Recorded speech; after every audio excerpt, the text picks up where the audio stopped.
Hello friends, আজকে আমি আপনাদের সাথে শেয়ার করতে চলে এসেছি নতুন রেসিপি। আজকের রেসিপিটির নাম শশার রায়তা। তো এর জন্য বিশেষ কিছু উপকরণ লাগবে না, সবসময় আমাদের ঘরে এই উপকরণগুলো থাকে। তো এর জন্য আমি 250 গ্রাম দই নিয়েছি, বিট নুন নিয়েছি 1 চামচ। এই দইটা আমি আগেই বোলের মধ্যে দিয়ে দিলাম। এবার মিক্সড করে নিলাম বিট নুনটা দইয়ের সঙ্গে।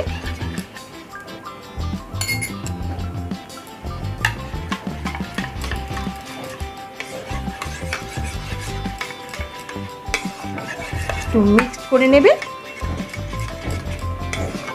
বিট নুন আর দই মিক্স করা হয়ে গেল। চট জলদি গ্যাসের ওভেনেও আমার কিছু কিচেনেও যেতে হলো না, চটপট হেলদি কুইক রেসিপি আমি আপনাদের সাথে অলওয়েজ শেয়ার করি। এবার আমি আগেই 3টে শশা সুন্দর করে ধুয়ে ঝিরি ঝিরি করে কুচিয়ে রেখেছি, ছোট্ট করে পিস করে এটা অ্যাড করে দিচ্ছি।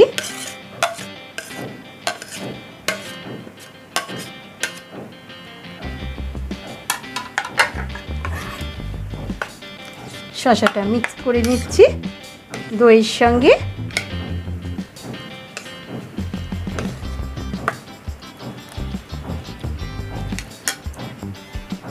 এবার আমি একটু পেঁয়াজ কুচি, একটা ছোট্ট পেঁয়াজ কুচি আমি অ্যাড করছি, কুচিয়ে রেখেছি ধুয়ে সুন্দর করে।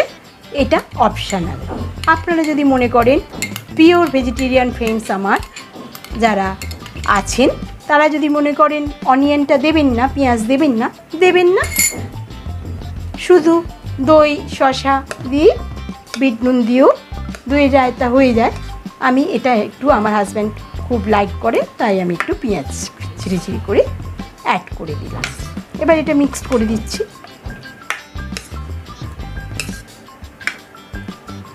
আপনারা যদি মনে করেন একটু কাঁচা লঙ্কা ঝিরি ঝিরি করে ছোট ছোট পিস একটু অ্যাড করতে পারেন। আমি এখানে আজকে দিইনি, কেন, যদি বাচ্চারা খায় তখন ওটা পিস করে না দিলেও হবে, ওপরে দিয়ে দেবো, যিনি পছন্দ করবেন তিনি নিয়ে নেবেন। তো আমার মিক্সড করা অলমোস্ট হয়ে গেল। বন্ধুরা, আমার শশার রায়তা কমপ্লিট। এবার আমি পরিবেশন করে দেবো। কত কুইক হয়ে গেল এটা। আপনারা লাঞ্চের শেষে এটা শেষ পাতে খুব ভালো লাগবে, বিরিয়ানির সঙ্গে ভীষণ ভালো যায়। বাচ্চারা স্কুল থেকে এলে কিছু একটা টিফিনের সাথে দই খেতে চায় না, তখন এইভাবে দিলে ওরা খুব খুশি মনে খেয়ে নেবে। তো বন্ধুরা, আজকের আমার দইয়ের রায়তা কমপ্লিট।